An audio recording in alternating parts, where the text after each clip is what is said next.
AA Beyond Belief is a podcast by, for, and about people who have found a secular path to sobriety in Alcoholics Anonymous.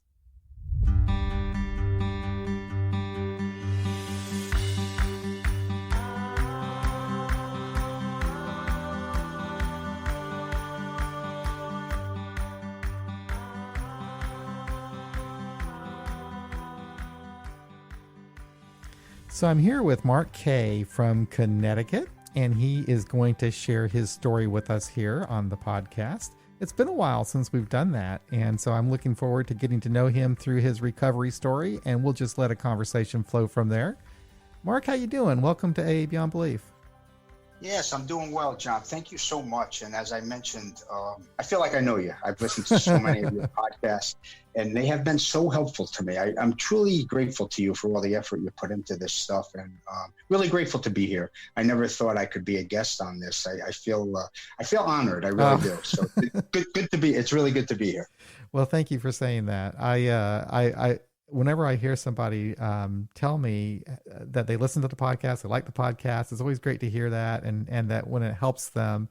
And I sometimes I just don't know. It's like how to react, because I'm grateful that I have the opportunity. I enjoy doing this, and it just blows me away that something that I'm doing can reach so many people. And so I'm glad, and I'm glad it's helped you and meant something to you. So thank you for saying that. It absolutely has, and a little down the line on my story. I'll give you a couple examples of how the podcast has helped me. So my name is Mark, and I'm located in the New Haven, Connecticut, not far from Yale University. So I lived here my whole life, and I'm 60 years old. My recovery date is May 16th, 2013. So I'm about 7.5 years sober now. And, like most people say, it's been a great, not easy and not always perfect, but just a wonderful new life, not being controlled by alcohol, that's for sure. There's nothing, I'll tell you, John, there's nothing overly exciting about my drinking story. It's pretty typical. There's no dramatics as far as I never went to jail. I never lost a job. I never killed anyone driving drunk, but all those things could have happened. I was just very lucky. And a typical start, a really shy kid, and very insecure around people my own age. It just didn't feel right. And we hear that a lot. And I'm no different. There was some alcohol along with those things. There was some alcoholism in both sides of my family. Not a lot, but there was some. But mostly there was a lot of drinking. So, controlled drinking, I guess. But it gave me an illusion of alcohol being something I really wanted to start participating in. It looked romantic to me. My uncles, my relatives who I admired the most, a lot of them drank, and not alcoholically, but they drank, and it looked good to me, and I don't blame them for my addiction. I don't blame anyone, but alcohol, I couldn't wait to get started, and when I took my first drink at 15 and I got really sick and felt horrible from it, I couldn't wait to drink again, and I just couldn't wait. It alleviated those inhibitions, and I got it started on a love-hate affair that I couldn't divorce myself from for a really long time. I drank for about 38 years. So, when I was 15, I started the summer of my 15th year. It all kind of changed for me, and I started smoking cigarettes. I started smoking marijuana. I started drinking. I was diagnosed with type 1 diabetes, all within a 6-month period of time. And all four of those things changed my life forever. Of the four, the marijuana was the easiest for me to deal with. I sort of outgrew it. It certainly didn't bring any good in my life, but it wasn't a major problem for me. But I'll tell you, those cigarettes were, I became seriously addicted to nicotine. I smoked for 18 years, very addicted to them. And I was finally able to give them up, and you find a way. I couldn't do it completely on my own. I had to find something, and I wanted to give them up, and one day I was, we used to smoke in the house back then. And my son was about 4 years old, and one of my two sons, and he was sitting on my lap, I'm smoking a cigarette. It sounds horrible to say this now. I was actually smoking with him, sitting on my lap and we're watching Nickelodeon, and a breeze came in, it blew the smoke in his face, and he started coughing, his little body's coughing. And, he turned around and looked at me in a very angry voice. And he said, when are you going to quit those cigarettes? And I didn't quit that day or that week, but that was the kick in the butt that I needed, and I was able to give them up shortly after that. And I haven't smoked in 27 years, but I'll tell you, they are a part of my story, those cigarettes. So, but the alcohol, obviously the diabetes, I couldn't do anything about that. And the alcohol, I just couldn't give it up no matter how much harm it brought me. I just couldn't do it. And, always driving drunk. God, when I think back, I get the shakes when I think about all the drunk driving I did. I should have been arrested so many times. I never had a DUI, not because I was smarter than anyone else. I was just so lucky with my drinking. Years later, seeing a therapist, she would check my blood, check my liver functions, and she would have a disgusted look when I asked her the results and she told me they were fine. Not that she wanted me to be ill, but I think she was looking for something.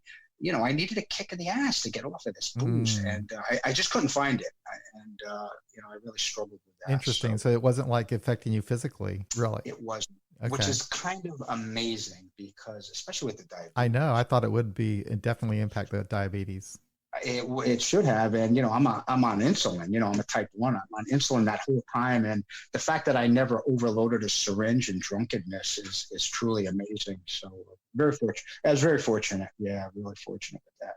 And, I was just a functional, I guess I could describe myself as a functional alcoholic, even towards the end after drinking all that drinking, and I was a Scotch drinker, I was in pretty good shape. I was playing hockey and a gym guy, and the diabetes taught me to be a healthy person with other things, not the alcohol, but with food and things like that. So I was just lucky. But yeah, even at the end, I was in reasonably good shape and stuff. But I couldn't get sober until I found community. And that was the difference for me. The fellowship, we hear it on AA Beyond Belief all the time. And that's how it was for me. It was the fellowship and finding community, and sobriety is really what did it. So I was just going to tell a little story that's really important to me.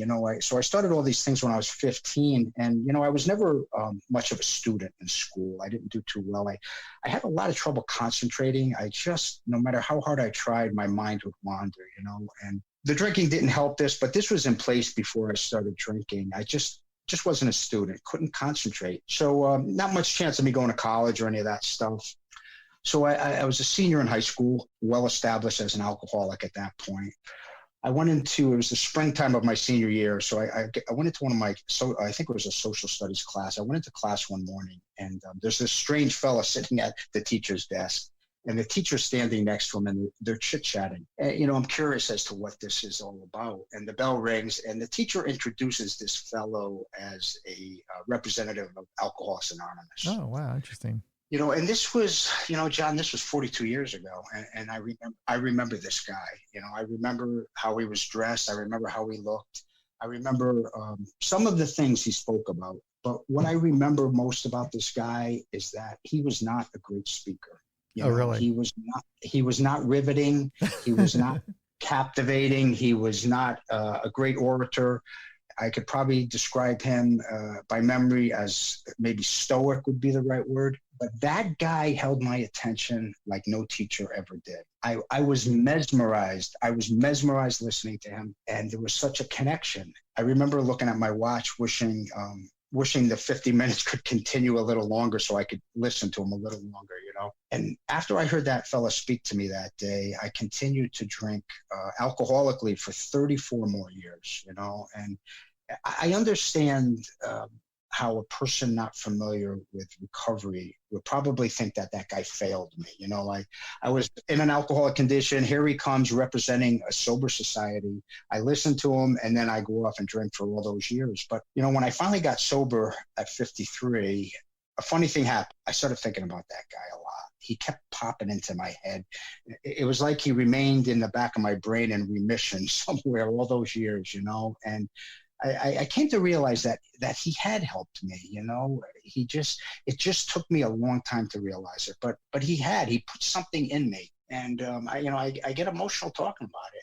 I came to, I don't credit him with my sobriety, but I credit him with teaching me about fellowship and teaching me the importance of one alcoholic helping another alcoholic, and one person in recovery helping another person in recovery, or anything in life, really. One person helping another person in anything in life, not just alcoholism.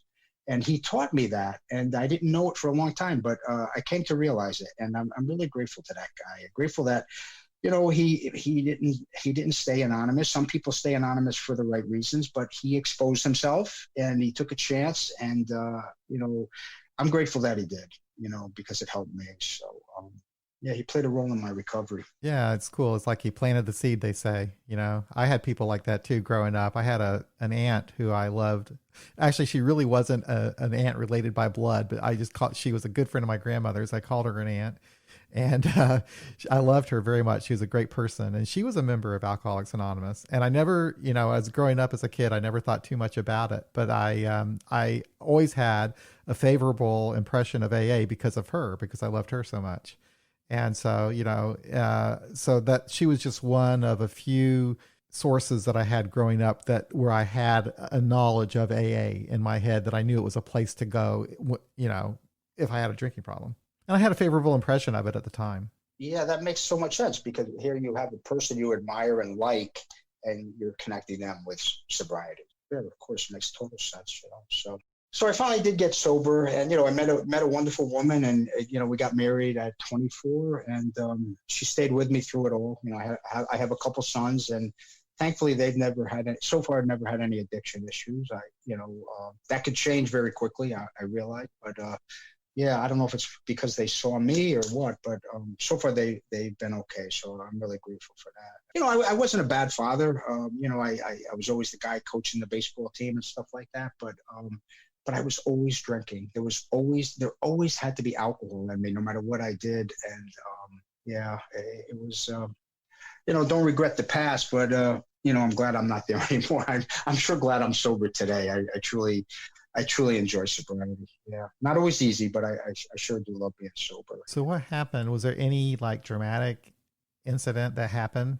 It was a buildup, and like I said, I was a compulsive drunk driver, never meaning to be one, but I was. Yeah, I was too, big time. Your first meeting, what was that like? Well, so I just felt like between the diabetes and my wife was losing her patience and my kids were losing their patience, I hadn't lost contact. My sons didn't stop speaking to me, but I could see all these things were going to occur. My luck was running low. So I started seeing therapists, and it never worked out. So I finally found a therapist that I connected with and liked. What I liked about her, she was open-minded to anything, But she did mention that she thought I belonged in Alcoholics Anonymous, but she didn't shove it down my throat. And we tried everything. She was open-minded. We tried everything. I tried a form of, I guess it would be the Sinclair method. I didn't do naltrexone, which I believe is a daily dose, but she gave me injections of something called Vivitrol, which I believe is the same. It's an opiate blocker. So I tried that, and for me, it just didn't work. I realized that it helps a lot of people. I'm respectful of that, but it didn't work for me. I just drank through it, So, what ultimately happened, I don't know if I could say. I don't know. But one day I tried rehab. I thought I was ready. And I tried rehab in 2009, and I learned a lot in rehab, but I drank about a month later. I just wasn't ready. But I started going to meetings, and even though I was drinking, I was going to meetings. And then finally, it was 2013, I had just done a detox. I was drinking at work. Things were just out of control. I woke my wife up one night and I said, I have to back to rehab. I have to lock myself up somewhere for 30 days and to get a jump start on this. I just can't break through. And so I did. I was ready. I went to rehab, tried to do my best. I wasn't the perfect. I did some wrongs at rehab, but I tried my best. And when I got out, I checked myself into a sober house for 4 months just to kind of transition back to a somewhat normal life, And I would go home, eat dinner home, and I just basically sleeping at the sober house. But it kind of gave me a transition, and I guess it worked. And that was it. Started going to a lot of meetings, got heavily involved in Alcoholics Anonymous. Yeah. chairing meetings and speaking quite a bit. And most importantly, made friends, sober friends. That was what AA did for me. It did a lot of things for me, but it's the most important thing AA has done is given me a network of sober people who I could do stuff with. Yeah, I can relate to that. Me too. What are the meetings like in Connecticut?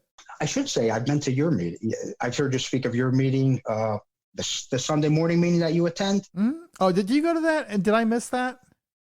I've been to that meeting. I actually called in on the live broadcast about a month or two ago. Oh yeah, that's right. That's right. The people told me that there was somebody at that meeting, and I'm sorry that I missed it. That's the one meeting I just didn't go to that much. When it first started, like for the first year or two, maybe I went quite a bit, but then after a while, I didn't. But yeah, it was the funniest thing. I was getting a service dog to help me with the diabetes, a medical service, and I was getting the dog. The facility was in Concordia, Kansas, and it just so happened to work out. I was in Kansas City on a Saturday night, and I said to my wife, "We only have a half a day driving left." So I make a long story short, I made it to the meeting. It was really fun. It was fun to be there. It was to be honest, it was my first agnostic atheist type meeting, and I truly loved it. They welcomed me there. Yeah, that's a nice meeting. Did you have a problem finding it? It's like back in that cafeteria. Yeah, I was in downtown Kansas City, so I thought I could walk it from the hotel. And I asked the girl the woman at the desk, and she said, "No, it's several miles." Right. So, yeah, I parked in the parking garage, and then if I remember right, I had to walk in the building quite a bit to get there. But I found it. Yeah, I got myself there. Yeah, that is kind of a nice meeting, and it's really interesting. So we've got we've got two different groups. And then we have like 6 meetings a week now, and they're in different locations. So that one's in Kansas. And then we also have meetings in Missouri. And it's kind of funny because that group, different people, go to different meetings. And it's almost like that group at the Med Center that you went to, that should almost spawn off and become its own group, because it's like, it's in a different state. There are people that go to that meeting that don't go to the other meetings.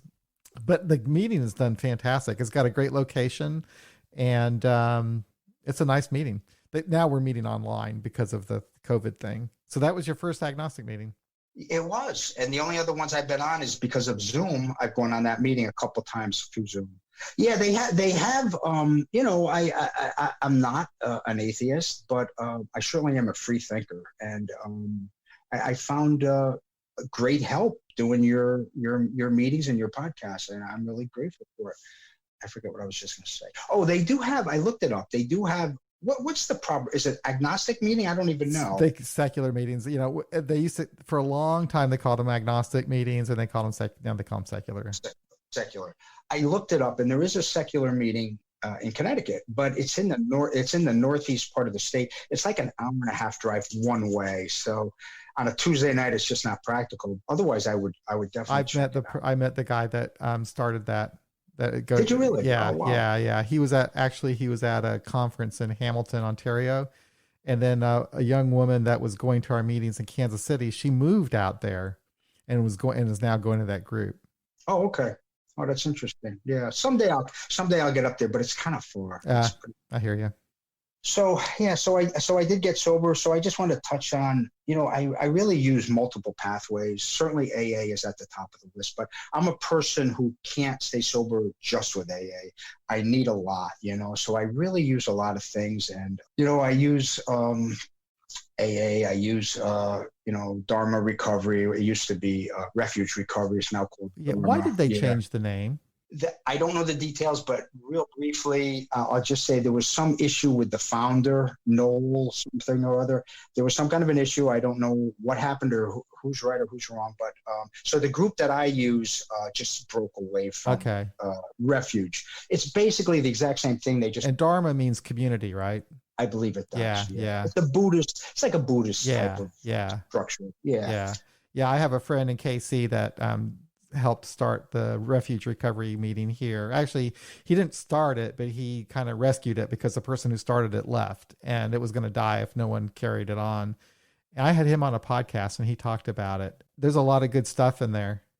There is, and again, refuge recovery or Dharma by itself probably wouldn't keep me sober, but in conjunction with other things, I use Smart Recovery a little bit, not a lot, but a little bit. We have local New Haven meetings. The only problem I had with Smart, I actually really like their format. It's not well attended here, not that well attended, but I got help. Smart is interesting. I actually took the facilitator training for Smart and passed it like, gosh, it's been a while now. And so I did it like during the COVID thing. I've never actually been to a physical Smart meeting. I've been to the ones online, and I like it. I like their tools, that they have available. I like the whole cognitive behavioral therapy where you kind of think through your feelings, so you don't just have to react, from whatever you're feeling. I kind of like that kind of stuff. If you can discipline yourself to really think about it and do it and practice it, I like that. The meetings online, they go for an hour and a half. Yeah, no, Smart. Yeah, Smart. I went to one meeting and I don't remember. I was struggling with something or other, and I mentioned it, and they really helped me. They broke out the facilitators. They had a whiteboard or a blackboard or something, and they were showing me all this stuff, and it was quite helpful, actually. Yeah. So I've used that and continue to on occasion, not a lot. And a person I've gotten a lot of help from, and I know you've had him on, is Tommy Rosen. Yeah. Tommy Rosen. I met Tommy. There's a place in Massachusetts, in the Berkshires, called Kripalu. It's a meditation yoga place, and I've gone there. I think 3 times now. For Tommy does a recovery conference there, so I went there 2 or 3 times to meet him and got to know him. And we're not best friends, but we text each other occasionally. And I got a lot of help from him. He's a good guy. He's so he's so charismatic. It's like he just gets you pumped up. I really like him a lot. And I talked to him, and then he had like a webinar that he did a while back, a few months ago, that I went to. But I like him a lot. And I like the idea that he takes a real holistic approach to recovery. He's really focusing on the physical health part. And he also was one of the first people to tell me about sugar being his first drug, and how, something that he watches very closely.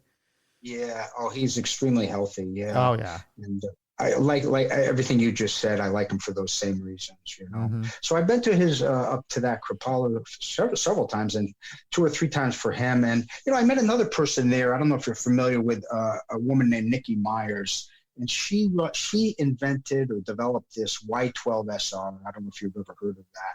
It stands for Yoga for 12-Step Recovery. Huh. So she can, and her classes, who I've also attended some of these, it's usually an hour and 15 minutes. And it's like 40 minutes of a beginner yoga, something anyone can do. Oh. And then a sharing circle for 40 minutes. And Nikki Myers, her thing is the issue is in our tissues. That's her little saying. So, you do it's kind of like AA. It's for anyone struggling with anything. It doesn't have to be alcohol or drugs. Well, that sounds interesting. So you actually do some actual yoga, and then you do a sharing session like after you do the yoga? Normally you do the yoga first. It goes either way, but yeah, you do about 40 minutes of gentle yoga, easy, nothing crazy. Yeah. Then we do a sharing circle. You go around the room, and, you could pass, obviously. And so it's a good thing. And she works with Tommy Rosen at the recovery conference. She's another facilitator up there. So, I use that stuff. I use exercise, of course, and the diabetes taught me that. Yeah. They say diabetes, the diabetic diet is like the most healthy diet you can ever eat. Yeah, it is. And, I'm not a fanatical eater. Believe me, I eat ice cream just like everybody else, but I'm not perfect at it. But I eat pretty healthy, reasonably healthy. So, I was gonna mention too, John, something. When I first got sober, because I don't want to be disrespectful to anyone else's recovery, but AA. What got me listening to your podcast is I get frustrated with AA, quite frankly, and at times.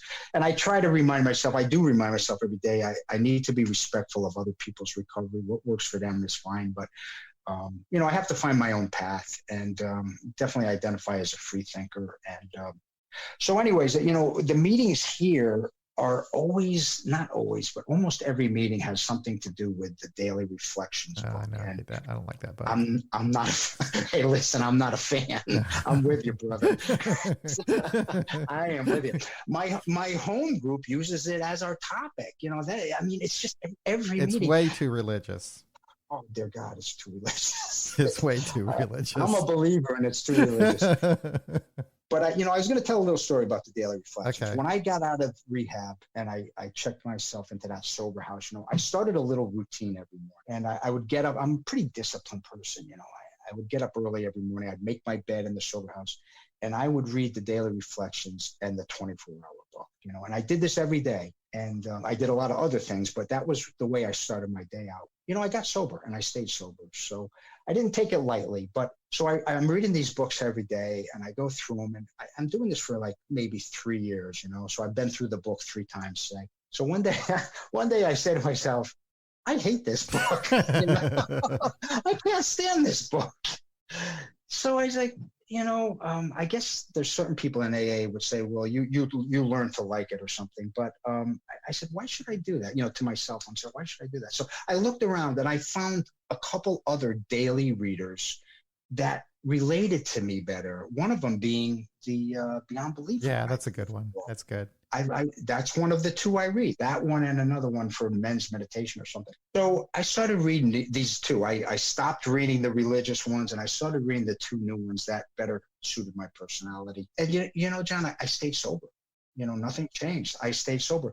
And I came to believe and realize that it wasn't the words in the book that were keeping me sober. It was the act of doing it, starting my day off reading something on the right, in the right direction. That's what was doing it. And the new books, I'm much happier reading those. And, I have to tolerate that daily reflection book. They just love it. And AA loves it. Or maybe they're just, you get set in that dogmatic ways. And so when I first got into AA, that book didn't exist, and we used to read As Bill Sees It. And some people would use this little black book that Hazelden put out called 24 Hours a Day, and that was kind of religious, and it would always have like a prayer in there. But so then AA came out with AA World Services came out with Daily Reflections, and then everybody started buying it. And then the group that I used to go to stopped reading As Bill Sees It, which was actually a good book, and it was. A lot of the readings were very secular, and it was a really good book. But anyway, they stopped reading from that and they started reading from Daily Reflections, and I never liked it from the beginning. Plus, it goes through a step a month. So if you go to meetings a lot, you have to talk about the same damn step every damn meeting for a whole month. I'm so with that now, but I'll tell you, a lot of the meetings around here use it as a topic, or at the very least read it at the start. Yeah, a lot of groups will just read it like as part of their introductory spiel. Yeah, I'm also not a fan of the Lord's Prayer, and there's one group I go to. I really like that. People are wonderful. It's a great meeting, but they close with the Lord's Prayer every day. And, I just want to jump out of my skin. I'm thinking of all the people who, are scared away by that. We read that preamble and it says very clearly, we are not allied with any denomination or sect. And I don't know if people don't understand what that means or don't care or don't realize it. I'm not sure about. Yeah, it's weird how that started. I guess it's just a carryover from the early days with Dr. Bob and so forth in Cleveland. But I was immediately uncomfortable with it at my first meeting. But I was miserable enough with what was going on in my life, and I knew I needed to stop drinking, that I didn't let it keep me away. But it took me a long time 25 years or so to realize that I was an atheist, and then all that stuff really started bothering me a little bit more. Yeah, I also want to mention, like I said, your podcasts have been a great help to me. I don't think I've listened to everyone, but I've certainly listened to a lot of them. And, there's a couple in particular. I give you a couple examples. One of your early ones with John L. He wrote the Free Thinker. Yeah. I did that with my friend Kevin here in KC. Mm-hmm. Yeah, that's right. Yeah, and I listened to that one several times. And it prompted me to go out and buy the book, and I absolutely loved it. I was like, wow, I can relate to this book. So John, if you remember, he got sober in a place called the Perry Street Workshop in New York. And I'm about 70 miles from the city. I go down there a lot. I'm semi-retired. So I'm right on the train line. I go down to the city for the day quite a bit and to go to a meeting. So after hearing that podcast, I started going to the Perry Street workshop. I've since told my story there a couple times, and I've made some friends there that I stay connected with. So, this is how it works. I heard that podcast, and now I'm connected to Perry Street, a legendary place in the city. And, that's how that stuff works. The next time I go there, I'm going to definitely go to that meeting. The last time I was in New York, which was a while ago now, I went to a meeting that I guess doesn't meet anymore, but it was really cool. And they had a desk there that Bill W. used to sit in at somewhere. It was and they had the old original steps. It was really cool. There's a lot of history in New York, obviously AA history in New York. Yeah, there is.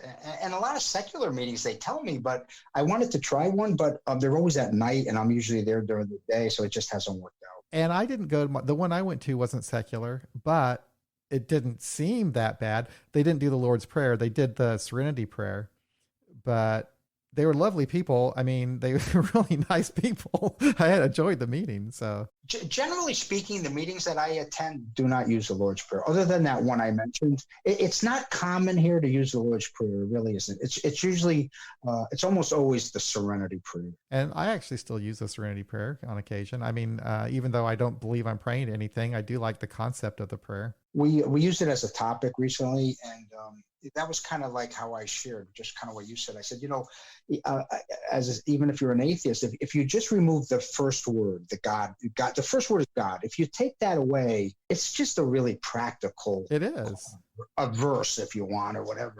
But I think it could be helpful to anybody. The Serenity.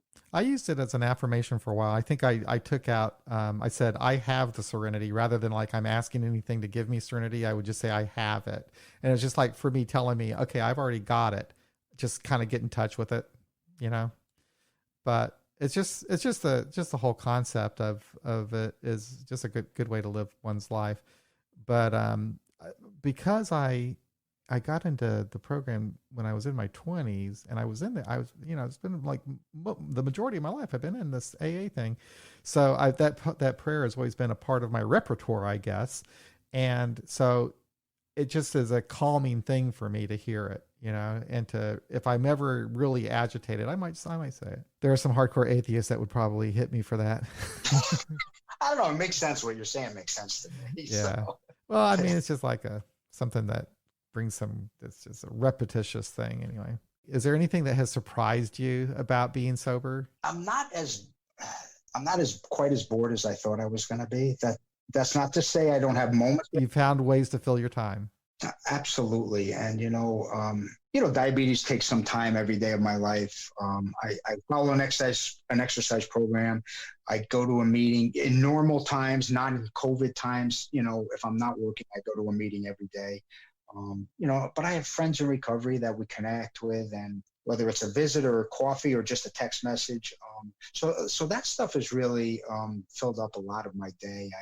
I took advantage of the shutdown. Like I say, I'm semi-retired, so I work about 6 months a year typically during the construction season. I'm an inspector on construction projects, but I'm off in the winter. So during COVID, I took advantage. They were offering a lot of classes for recovery coaching online. Oh. Yeah, so I took these, and they were.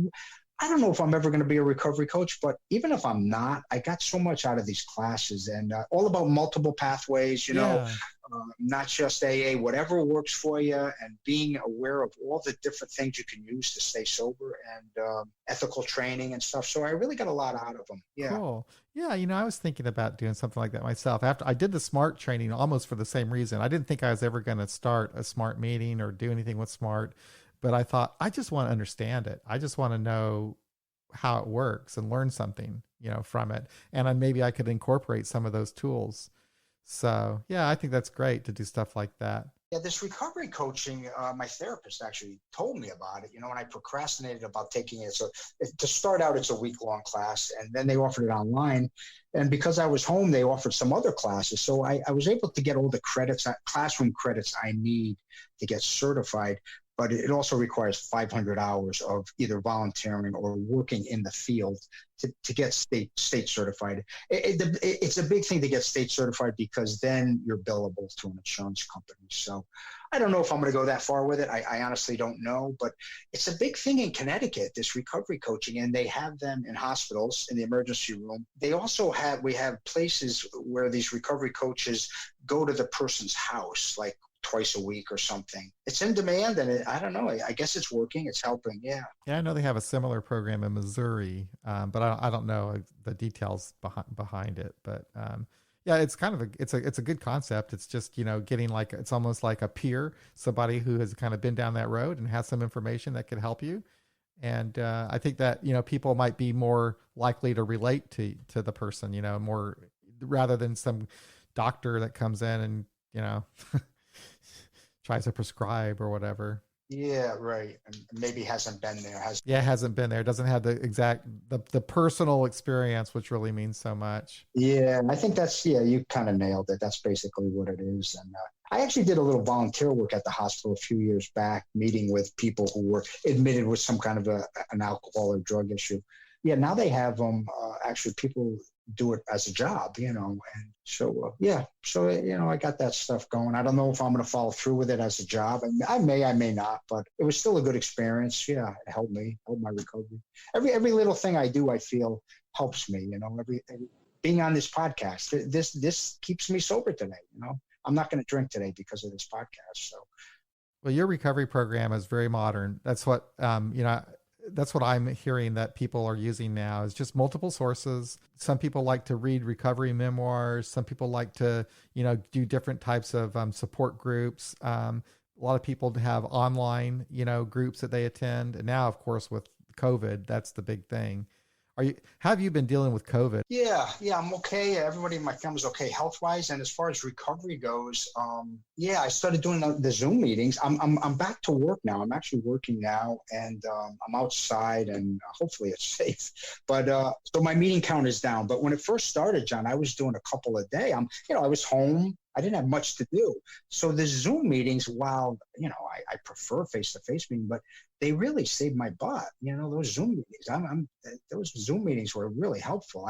And I know some people didn't like them, and I get it, but hey, listen, we hear about acceptance. People are always talking about acceptance. Well, I had to accept the fact that I couldn't go to a face-to-face meeting, and Zoom was a great second choice, and it helped me. Yeah. It sure has, made a difference with our group. So so when we first, I think it was in March, the middle of March or something, where we had to stop going to our face-to-face meetings and we went online, but not everybody from the group wanted to go to the Zoom meetings. So the meetings were a little bit smaller, at first, but they were nice meetings. And I was going a lot in the beginning. I'm not so much now. But it was always nice to see everybody. And I always felt good at the end of the meeting. And then other people started finding our meeting from other places around the world or whatever. And now they're going to the meetings. And now I think that the people in the number of those meetings are increasing a little bit. But the people from my group, they're learning so much more now from these people that they're meeting from other groups, and I know one person in particular, she seems to be really more excited about the program than ever because of all that she's learned. And she likes to go to the different Zoom meetings that she finds too. Yeah, that's awesome. Well, we haven't, my meetings that I normally attend, we haven't had too many people that we don't know show up, but we have had people who've moved away, like maybe someone who lived in New Haven and moved to Seattle will show up on a meeting. So that's been kind of cool, seeing people that we haven't seen in a while type of thing. Yeah, I guess I follow a modern, more modern. I just try to stay open-minded.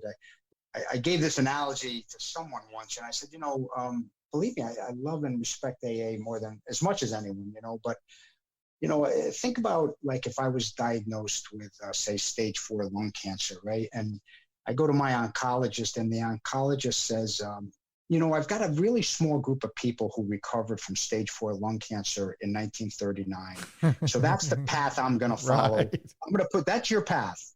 You'd fire the doctor on the spot, right? You'd say, this person's crazy. What are they, crazy? But, if that same doctor said, I've got a small group of people in 1939 who followed a certain path and got a great deal of help with their cancer. So I want to use that in conjunction with everything we've learned since then. I mean, if you do that, that makes sense to me, instead of just dogmatically, following something that's, really outdated, in a lot of ways. Oh yeah, it was. Even back when I first looked at the book in 1988, I think I've told the story before, but when I first got into the program and I found out there was a book, I really wanted to get my hands on it because I figured that's all I needed, is if I just had that book, I could figure this thing out. And I first saw the book at a library, and I remember just being kind of disappointed that it was so old. So it was 1988 then, so it was like 50 years old. And to me at that time it was old. Now imagine somebody today and they're given this book and it's 80 years old. That's old. It's really old. I mean, so for me, that would have been like, God, like the 1800s or something. They'd be giving me some book that was written in the 1800s. Thomas Edison. Yeah. So it is kind of, I know. It's funny. We think alike. But there are some people who love it. I was actually talking to a person and she just loves the book, so, different strokes for different folks. Yeah. Just don't shove it down my throat, and just don't be critical or cross talking of me if I speak a little. Yeah. If you say, yeah, exactly. That's all I ask. Exactly. Yeah. I had the book. People started using it like as a law book or something, it's like, you are not following the book like it says here. I know it's not funny, but it's funny. It is kind of funny. Yeah. But it's cool that you came on. I appreciate that. I am so grateful for this. I'm telling you, I feel like a celebrity. I really do.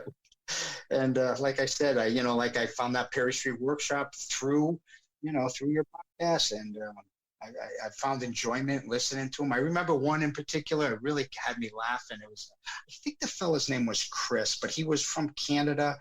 He was like the son of a minister, and he had moved to Japan. Oh, he was living in Japan. Yeah. For like 25 years, he was in Japan. I found him so funny. He was telling the stories about, the Japanese meetings and stuff like that. Mm-hmm. Yep. He's a very interesting guy. And I still am in touch with him on Facebook. And he was a pretty interesting guy.